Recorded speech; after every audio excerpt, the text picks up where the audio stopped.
Have you ever heard a story so dark that it chills you to the bone? Welcome to the tale of the Hex House.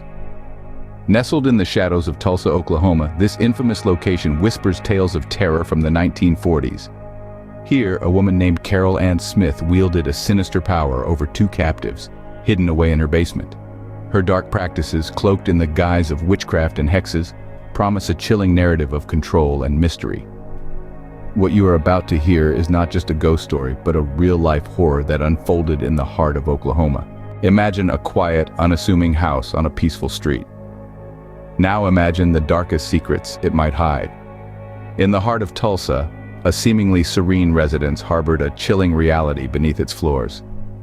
It was here, in the infamous Hex House, that a routine police check unveiled a scene so harrowing it would forever stain the town's history. Officers, initially called to the premises for a minor disturbance, noticed something peculiar about the demeanor of the homeowner, Carol Ann Smith. Her evasive answers and palpable nervousness prompted a deeper inspection. Descending into the dimly lit depths, the air grew thick, the light from their flashlights slicing through the oppressive darkness. The basement, a small and crudely finished space, was shockingly transformed into a prison of psychological torment. The women, frail and malnourished, had been living in squalor. A small, grimy mattress in the corner, scraps of food and minimal water was all they had.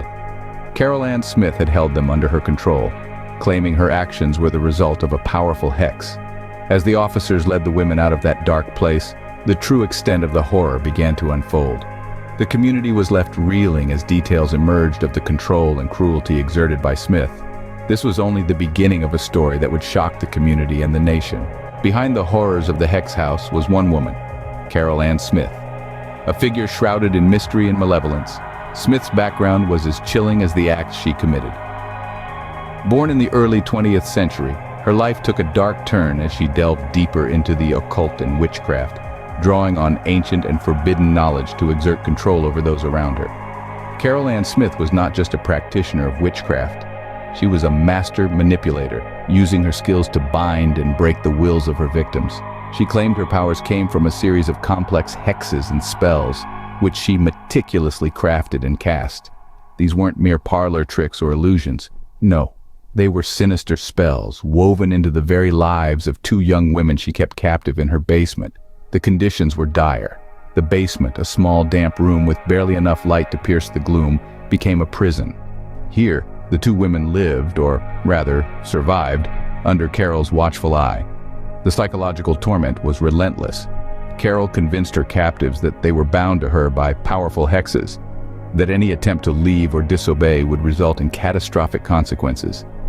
She fed them stories of spirits and demons, all waiting to exact terrible vengeance if they ever stepped out of line. Physically, the torment was just as severe. The women were subjected to rituals that were exhausting and degrading, designed to reinforce their helplessness and dependency. Carol Ann Smith's control was absolute, her presence in their lives an omnipresent shadow that dictated their every waking moment. But Carol's control wasn't just limited to her captives. She had a way of bending the will of those who would question her, weaving tales of curses that would befall anyone who dared defy her. This aura of fear ensured her secrets remained hidden, her actions unquestioned. Smith's mastery of manipulation was disturbing, weaving a web of fear that held her victims captive. The terror she instilled was so profound that even today, her story haunts the memories of those who know it, a sinister legacy that lingers like a dark shadow over the history of Tulsa. As investigators dug deeper, the true extent of the horror began to surface. The Hex House, once an unassuming structure in the heart of Tulsa, became the focus of an investigation that would reveal unsettling truths. Law enforcement officials, along with forensic experts, meticulously combed through the house, uncovering evidence that painted a grim picture of life under Carol Ann Smith's roof. In the dimly lit basement, where the air hung heavy with the scent of mold and despair, investigators found numerous artifacts linked to witchcraft and hexes. These included aged books on black magic, peculiar symbols scrawled across the walls, and an array of candles and talismans. Each item added a piece to the terrifying puzzle of manipulation and control exerted by Smith. The community reeled as details emerged. Neighbors expressed shock and disbelief, having known Smith as a quiet, albeit somewhat eccentric woman. They recounted brief encounters that now, in retrospect, seemed laden with sinister undertones. Testimonies from the victims were even more harrowing. They spoke of long nights filled with ritualistic practices and a pervasive fear so intense it could almost be touched. Their voices, though quivering with the trauma of their ordeal, were crucial in painting a vivid picture of their suffering and the psychological grip Smith had maintained over them. As the investigation pressed on, the boundary between criminal activity and dark folklore began to blur. The case of the Hex House was becoming a tale of true crime and supernatural dread intertwined. Every house of horrors eventually meets its end. The tale of the Hex House reached its chilling climax when Carol Ann Smith was brought to justice. In the courtroom, the air was thick with tension, as the evidence of her ghastly control over two innocent women unfolded. A jury of her peers, visibly shaken by the testimonies, found her guilty on multiple counts of kidnapping and unlawful imprisonment. Carol Ann Smith received a lengthy sentence, sealing her fate away from society. Following her conviction, the infamous Hex House itself faced its inevitable demise. The local authorities, eager to erase the dark mark it left on Tulsa, decided to demolish the eerie structure. Crowds gathered, a mix of relief and morbid curiosity in their eyes, as the walls of the Hex House crumbled to the ground. Cameras flashed, capturing the final moments of the house that had harbored such sinister secrets. The media frenzy surrounding the case was immense. Newspapers and television reports spread the story far and wide, painting a grim picture of witchcraft, control, and captivity right in the heart of America. The public was both horrified and captivated. The story of the Hex House was discussed in hushed tones and fervent debates, becoming a disturbing chapter in Tulsa's history. With the physical structure gone, it seemed the nightmare was over. But was it really? Demolished but far from forgotten, the Hex House's legend lives on. In the heart of Tulsa, where the eerie remnants of the past whisper through the streets, the story of the Hex House has transcended its physical bounds to become a cultural landmark. This tale of mysticism and control not only captivated the city, but also rippled outwards, touching the nerves of people far beyond Oklahoma. The Hex House, once a real place of darkness under the control of Carol Ann Smith, might have been reduced to rubble, but its essence couldn't be buried.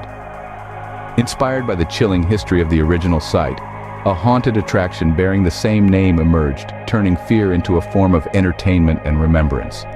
Here, thrill seekers and horror enthusiasts gather, especially during the crisp, ghostly hours of October nights, to experience a fragment of Tulsa's dark past.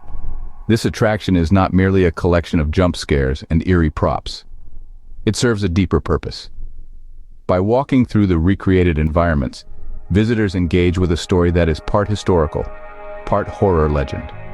The creators of this haunted spectacle have meticulously woven elements of the true events with theatrical flair, ensuring that Carol Ann Smith's bizarre and terrifying practices are neither forgotten nor trivialized. Interactive elements allow visitors to feel a chilling proximity to Carol Ann's manipulative powers, experiencing a safe yet unsettling simulation of her control. The spells and witchcraft once used to subdue and terrify are now part of the lore that guides the narrative of the walkthrough. Each spell, each eerie chant, is a thread in the fabric of this immersive experience. As people leave the attraction, hearts still racing and minds reeling from the encounter, they carry with them a piece of Tulsa's haunted history. The Hex House, therefore, does more than simply scare. It educates and memorializes a peculiar chapter in local lore. The Hex House, a chilling reminder of the past, continues to haunt the present. In the shadows of history, some stories refuse to be forgotten. The Hex House, a name that sends shivers down the spine of Tulsa, encapsulates a tale of manipulation and terror that transcends time. Carol Ann Smith's eerie dominion over her captives and her dabbling in dark arts left an indelible mark on the annals of the macabre. Today, the site lives on in whispers and a haunted attraction that echoes the chilling past, weaving this true horror into the fabric of local lore and the broader canvas of the horror genre. As we peer into the darkness of human nature, stories like the Hex House remind us that sometimes the true horror is what humans are capable of.